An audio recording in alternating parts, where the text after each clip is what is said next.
Remote work absolutely died in 2023, but this is when it will make its comeback. Remote work became really popular during the pandemic. Companies that for years said that they could never operate remotely, companies were left with a decision.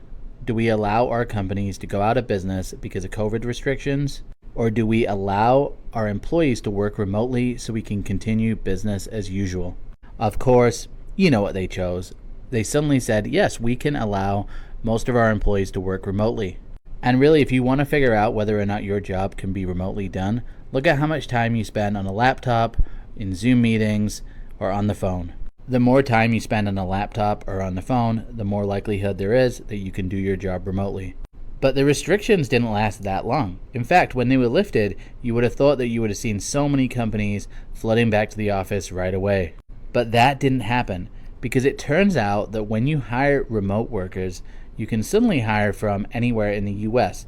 That meant that the talent pools that companies were looking in, that were usually just around a city or in the state that they operate in, suddenly they could hire people from all over the US. We also started experiencing the Great Resignation.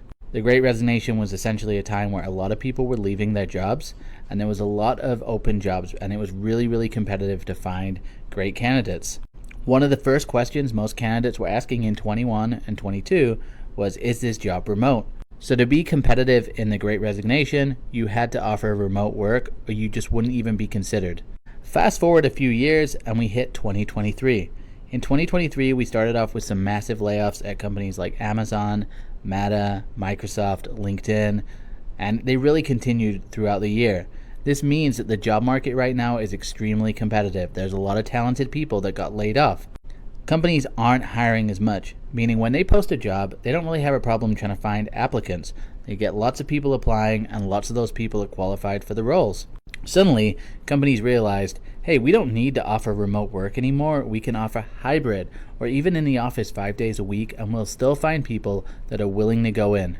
And so we started to see a huge decline in remote job postings. Now, one of the things that people say in the comments is, no, that's not true. I still work remotely. And of course, if you currently work remote, there's a good chance that your company hasn't asked you to go back into the office. But there's also a lot of people who have been asked to go back to the office. This is because if you can ask people to go back to the office and they don't want to go back, they'll quit, and then you don't need to lay them off. So the push to the return to office is also a really great way to lay off people without anybody making the news.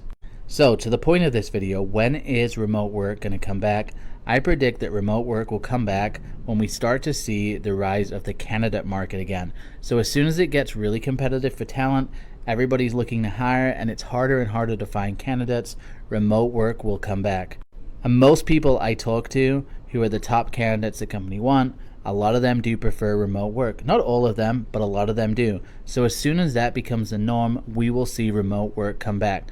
So if you're struggling to find remote work, you are not alone. Those job postings have really severely gone down, but I predict they will come back as soon as the candidate market comes back. When that will be, I don't exactly know, but I'm guessing at some point at the end of 2024 going into 2025.